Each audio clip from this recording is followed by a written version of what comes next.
Si Terence Bill Vitanzos Romeo ay isang sikat na tanyag na profesional na manlalaro ng basketball sa Pilipinas na kilala sa kanyang pambihirang talento sa pag-score at sa kanyang hawakan sa bola na nagpabilib sa milyon-milyong tagahanga. Ipinanganak siya noong Marso 16, 1992 sa Cavite. Ang kanyang ama ay si William Romeo na nagmula sa Cebu habang ang kanyang ina naman ay si Iwedes Romeo na tubong Surigao City.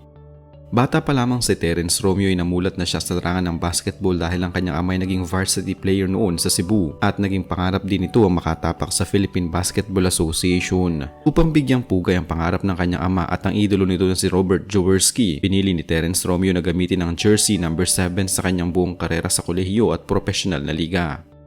Ang pamilya ng manlalaro ay nagbigay ng malaking suporta sa kanyang paglaki at ang disiplina na itinanim ng kanyang ama ang nagsisilbing gabay niya upang pagbutihan pa ang kanyang talento sa bawat laro. Sa kanyang kabataan sa Cebu, doon nagsimula ang kanyang masinhing pagmamahal sa sport na magdadala sa kanya sa rurok ng tagumpay. Ang kanyang husay sa pag-crossover at pag-score ay hindi naging tsamba kundi bunga ng mahabang oras ng pag-iensayo. Nagsimulang formal na karera sa basketball ni Terence nang pumasok siya sa Kolehiyo de San Juan de Letran para sa kanyang mataas na paaralan mula 2006 hanggang 2008. Noong 2009, lumipat siya sa Far Eastern University Fern Baby Tamaraw sa Quezon City kung saan gumawa siya ng kasaysayan sa University Athletic Association of the Philippines Junior Division. Sa isang tanyag na laro laban sa University of the Philippines Integrated School noong taong iyon, nagtala siya ng pambihirang 83 points na umagaw ng atensyon ng buong bansa. Dahil sa kanyang husay, umakyat siya sa Senior Division ng FEU Tamaraw mula 2010 hanggang 2012. Nakamit niya ang parangal bilang UAAP Rookie of the Year noong 2010. Nagpatuloy ang kanyang dominasyon hanggang sa hirangin siyang UAAP Men's Basketball Most Valuable Player noong taong 2013. Bago pumasok sa profesional na liga, sumalang din siya sa PBA D-League para sa kupulan ng Cebuana Luwilier Gems noong 2011 at Big Chill Superchargers mula 2012 hanggang 2013 upang mas mahasa ang kanyang kakayahan. Noong taong 2013, opisyal na pumasok si Terence Romeo sa PBA draft kung saan siya ay napili bilang ikalimang pangkalahatang pick ng Barako Bull Energy Cola bago agad na ipasa sa Global Port Batang Pier. Sa kanyang unang taon kasama ang Global Port mula 2013 hanggang 2018, ipinakita niya ang kanyang tunay na bangis bilang the scoring machine. Sa kanyang ikalawang laro pa lamang bilang isang profesional, nagpakawala na agad siya ng 34 na puntos sa kanilang pagkapanalo laban sa Air 21 Express. Dahil sa kanyang natatanging laro, itinuring siya ng veteranong si Mark Gagiwa bilang pinakamalapit na paghahambing sa sarili nito. Noong 2015, nagwagi siya bilang PBA 3-point shootout champion, All-Star Game MVP at Most Improved Player habang napabilang din sa PBI Mythical Second Team. Noong 14 Oktubre 2016, nakamit niya ang posisyon sa PBA Mythical First Team matapos magtala ng average na 24.06 points bawat laro at dalhin ang Global Port sa kanilang unang kasaysayan sa semifinals. Siya rin naging tatlong magkakasunod na taon sa PBA scoring champion na nagpatunay ng kanyang kalidad. Sa kabila ng kanyang tagumpay sa loob ng court, ang karera ni Terence Romeo ay hindi nakaligtas mula sa mga malaking kontrobersya at skandalo na yumanik sa kanyang profesional na buhay. Noong 23 ng Mayo 2014, napilitang basagin ng manlalaro ang kanyang katahimikan upang maraing itanggi ang mga bali-balita na nag-uugnay sa kanya sa sikat na komedyante at host na si Vice Ganda. Ayon sa panayam, ipinahayag ni Terence Romeo na walang katotohanan ng nasabing relasyon at nais na niyang mabura ang isyong ito na sumisira sa kanyang imahe.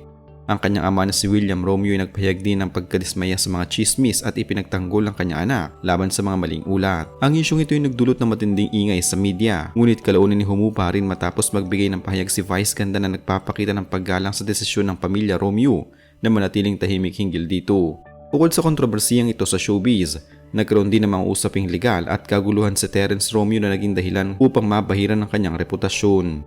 Noong 11 ng Hulyo 2018, nasangkot ang manlalaro at ang kanyang mga kasama sa isang pisikal na alteraksyon sa labas ng isang bar sa Quezon City. Nagsimula ang kaguluhan ng tangkaing kumuha ng larawan ng isang tagahanga na nauwi sa hindi pagkakaunawaan. Dinala si Terence Romeo sa Station 10 ng Quezon City Police Department para sa pagtatanong ngunit agad ding pinakawalan matapos magkaayos ang dalawang panig. Sa kanyang X account, sinabi ng manlalaro na walang dahilan upang palakihin ang issue dahil wala siyang ginawang masama. Sa usaping pag-ibig, lihim na nagpakasal si Terence Romeo noong 2017 kay Beatrice Pia White na kilala rin sa pangalang Lucy Soccer. Ang relasyong ito ay naging mabuhay at puno ng kontrobersya. Lalo na nang maaresto ang kanyang asawa dahil sa mga usaping may kinalaman sa panluloko at pananalapi na kalaunan na nauwi rin sa kanilang opisyal na paghihiwalay. Ang pag-uugali at pakikitungo ni Terence Romeo sa kanyang mga katrabaho ay naging malaking usapin din na nakaapekto sa kanyang takbo sa PBA. Noong Abril 2018, matapos magkaroon ng matinding hindi pagkakaunawaan sa kanyang coach sa Global Port na si Pido Arencio, formal siyang humingi ng trade at ipinadala sa TNT katropa kapalit ni Muala Tautua. Sa kanyang paglipat sa TNT, agad siyang napatawan ng multa na nagkakahalaga ng 25,000 pesos noong Abril 27, 2018 dahil sa kanyang maanghang na pahayag laban sa mga referee. Hindi rin nagtagal ang kanyang pananatili sa TNT matapos magkaroon ng mga panloob na isyu sa pamamahala ng koponan. Noong Desyembre 6, 2018, ipinalit siya sa San Miguel Beerman para kay Brian Haruela at David Semerad. Bagamat nakasungkit siya ng 3 kampyonato kasama ang San Miguel Beermen, kabilang ang 2019 Philippine Cup, 2019 Commissioner's Cup kung saan siyang naging Finals MVP at ang 2023 to 2024 Commissioner's Cup, ang kanyang karera ay patuloy na niyanig ng mga pinsala sa katawan. Maraming tagahangang nagtatanong kung bakit bigla siyang nawala at nalaos na dating kinatatakutan sa loob ng court. Ang pangunahing dahilan ng pagbaba ng kanyang katanyagan ay ang sunod-sunod na pinsala sa kanyang katawan tulad ng hamstring injuries, back issues at iba pang pisikal na karamdaman na nagpaupo sa kanya sa mahabang panahon. Dahil sa mga pinsalang ito, nabawasan ng kanyang bilis at liksi na siyang pangunahing sandata ng kanyang laro. Nang hindi na siya makapaglaro ng regular, unti-unting nabawasan ng kanyang minuto sa court sa ilalim ng San Miguel Beermen. Ang kanyang kawalan ng konsistensya dahil sa kalusugan ay nagbunga ng pagbaba ng kanyang produksyon sa pag-score. Ang mga isyu sa kanyang disiplina sa koponan at ang kanyang reputasyon sa labas ng court ay nagbigay din ng pag-aalinlangan sa mga coach na ibalik siya sa kanyang dating mabigat na papel sa laro. Ang pinakamalaking pagbabago sa kanyang karera sa PBA naganap noong Nobyembre 25, 2024 nang opisyal siyang ipinalit ng San Miguel Beermen kasama si Vic Manuel sa koponan ng Terra Firma Jeep para kina Juami Tongson at Andreas Cahilig.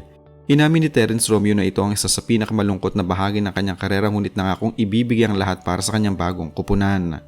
Gayunpaman, ang kanyang panahon sa Terra Firma Jeep ay hindi naging matagumpay dahil muli siyang dumanas ng mga pinsala, kung kaya't nakapaglaro lamang siya ng mas mababa sa 10 laro sa buong season 49. Dahil sa kakulangan sa produksyon at patuloy na problema sa kalusugan, nagpa siya ang pamunuan ng Terra Firma Jeep na huwag nang i-renew ang kanyang kontrata nang ito'y magtapos noong Agosto 2025. Ang hakbang na ito ng Terra Firma ay bahagi ng kanilang plano na baguhin ang direksyon ng koponan para sa darating na season 15 na walang Terence Romeo sa kanilang listahan. Sa kasalukuyang taon ng 2026, si Terence Romeo ay ganap ng isang unrestricted free agent na nangangahulugang maaari siyang pumirma sa kahit anong koponan na magpapakita ng interes sa kanya. Gayunpaman, hanggang sa kasalukuyan ay wala pa rin koponan sa PBA ang nag-aalok sa kanya ng bagong kontrata. May mga lumalabas na ulat na posibleng dumaranas si Terence Romeo ng isang silent ban o pag-iwas mula sa mga koponan sa liga dahil sa mga usaping may kinalaman sa politika sa basketball at sa kanyang nakaraang reputasyon. Sa kabila nito, nagpahayag ang manlalaro na bukas pa rin siya sa pagbabalik sa PBA kung may magtitiwalang muli sa kanyang kakayahan. Inamin din niya na bago magtapos ang kanyang kontrata sa Terra Firma, tinanggihan niya ang isang malaking alok na nagkakahalaga ng $2.7 million para sa 3 taong kontrata sa Japan B-League dahil sa kanyang katapatan at pagnanais na magretiro sa San Miguel Organization. Upang manatiling aktibo at mapanatili ang kanyang kondisyon sa basketball, ibinubuhos ni Terence Romeo ang kanyang oras sa ibang mga liga sa labas ng PBA. Noong Enero 2026, lumipad siya patungong United Arab Emirates upang maglaro para sa koponan ng MLV Zamboanga Valientes sa Dubai International Basketball Invitational, kung saan ipinakita niya na may ibubuga pa rin siya sa international na entablado. Bukod dito, nagbalik din siya sa 3x3 basketball matapos ang 10 taon na maglaro siya para sa koponang Manila Melmac sa FIBA 3x3 Manila Challenger. Bukod sa pagiging manlalaro, pinasok na rin Terence Romeo ang mundo ng pagko-coach. Siya ang kasalukuyang tumatayong head coach para sa koponan ng PSP Gymmer sa Women's Maharlika Pilipinas Basketball League o WMPBL. Ang hakbang na ito ay nagpapakita ng kanyang pagnanais na ibahagi ang kanyang kaalaman sa mga bagong henerasyon ng manlalaro habang hinihintay ang susunod na kabanata ng kanyang karera. Ang kwento ng buhay at karera ni Terence Romeo ay isang malaking paalala na ang talento ay simula lamang ng tagumpay. Ngunit ang pangangalaga sa katawan at reputasyon ang magpapanatili nito. Mula sa kanyang makasaysayang 83 puntos sa high school, pagiging MVP sa UAAP, hanggang sa pagiging scoring champion sa PBA, napatunayan niya na siya isa sa mga pinakamahusay na gwardiya sa kasaysayan ng bansa. Bagamat ang kontrobersya, ang pagtanggap niya sa mga bagong tungkulin bilang coach sa WMPBL at manlalaro sa mga invitational tournament ay nagpapakita na ang kanyang puso ay mananatiling nakatali sa basketball saan man siya dalhin ng kanyang tadhana sa hinaharap.